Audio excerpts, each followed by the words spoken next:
Trešais posms robežu ziemas sprinta seriālam norisinājās nu pat 7. janvārī. Laika apstākļi šoreiz bija gan ziemīgi. Vismaz rīta pusē startējošajai priekšpēdziņas ieskaitai bija jābrauc pa aplidojušu asfaltu. Ar to veiksmīgi galā tika šis ieskaits līderis Sants Laukšteins. Ja vien viņš nebūtu pārgalvīgi veicis trešo braucienu, Sandim uzvaru būtu rokā.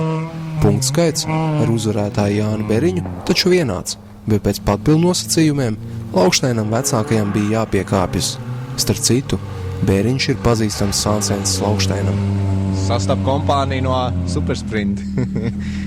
Dabūju pacīnīties nedaudz, bet vajadzēja riepas visu 4 vienāds, tad jau būtu rezultāts arī.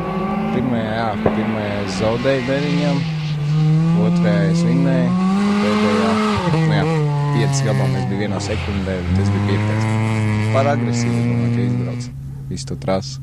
Aizmuguri visu laiku slidēja ārā un vajadzēja lēzenāk, prātīgāk. Par Beriņu uzvar prieks. Aleša supersprintā viņam bija jāpiekāpjas ar šo pašu auto startējošajam Jānim Cielēnam, un šī bija pirmā sacīsta, kad Cielēna pārnā braucošajam Beriņam izdevās pārspēt savus vienības favorītu. Cielēns robežos tikai 5. Es esmu vienkārši salasies gudas grāmatas, tagad vienkārši teoriju praksē pārbaudu un sanāk laikam nesnigu. Un tādā ziņā man paveicās vienkārši, ka es varēju tos pirmo braucienu novinnēt. Un tā arī turpinājās. Uz 3. samanījām riepas un tā jau sanāca kaut kas. Bet kādām dien? Ziemas riepu novinnījām uz to Uniroyal, uz vasaras riepu. Uzreiz bija citi rezultāti. Jo rīta tādā vajadzēja braukt. Nē, no rīta bija gola ledus, jau slidinājām diezgan. Savu trešo sacīkšu zonu aizdīja pērnais aizmugures piedziņas čempions Kristaps Daģis. Šoreiz viņš intereses dzīts pārsēdās tīrmeņa mašīnā.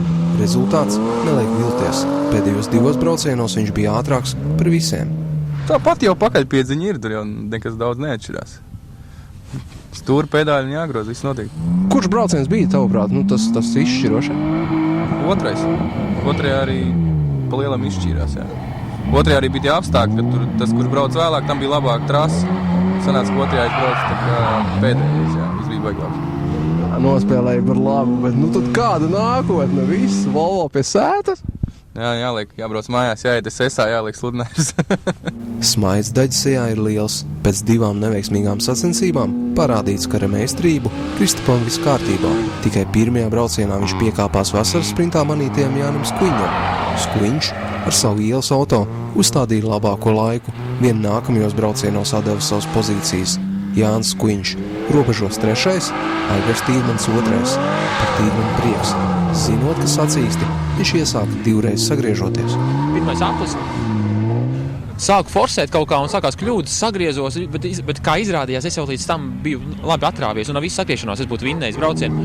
Bet es iekšā to nezināju, tad es sāku jau ākstīties un kaut ko meklēt. Tad jau bija mums pazaudīts. Nē, bija vēl 2 braucieni priekšā. Šodien ļoti lielu lomu spēlēja tieši laikapstākļi. Sāka snikt, sāka krust vaļā. Tad bija tā, ka ar katru braucienu pa sekundēm palika labāks trase, ātrāka trase. Un tad tiešām tad izvēlējās, kurā brīdī ir veiksmīgāks starta numurs.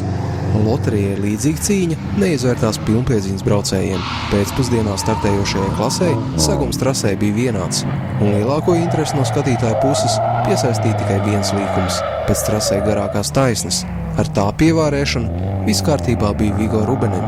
Cēsnieks turpina kaldināt medaļas, un šoreiz bija tas meistarīgākais. Uzvaras visos braucienos viņa kontā. Tāds bija mērķis, jā, galvenais sakārto domas, lai neuznāk psihijā un tad noturēt visus 3 braucienus. Tiešām visi bija perfekti, jo es kļūdu neredzēju. Bija šāds tāds kļūdas, nesaslēdz trešajā. Ātri citur, bet galvenais tirdzis. Tās bija sekundžu desmitaļas, ne sekundes zaudē. Jā, tas jau ietekmē pārējo braucienu rezultātu, jo es nokļūdījies, tu jau rēķinies ar to, un tad tu sāc jau steigties, un visā tā. Atbildēt ar līdzīgu rezultātu nespēja neviens Vigo sāncensis. Kaut vai ziemas sprintā pēc ilgāka pārtraukuma atgriezās Marks Matvējevs, taču viņš te 5. Pēdējos braucienos gan Rubenim spēja pietuvoties Einārs Uškovskis. Kā nu ne, Einārs stūrēja Vigo auto un tagad sasniegts augstākais sasniegums dzīvē, robežos viņš 2. Tā ir viss kārtībā, tā ir Nebar Kārlis ir saskrojies visu kā vajag šeit. Nebija pārsteigums, jau redzot, kur tu atrodies pēc pirmā brauciena. Bija ļoti liels pārsteigums tas bija. Neticēju. Gaidīju reiz skatīties. Vigo arī varēja noķert. Jā, mums laikam pēdējos 2 braucienos bija pa sekundē starpā. Varbūt tās, ja es būtu bišķi pabraucis to mašīnu vairāk, varbūt tās, kad būtu saķēris.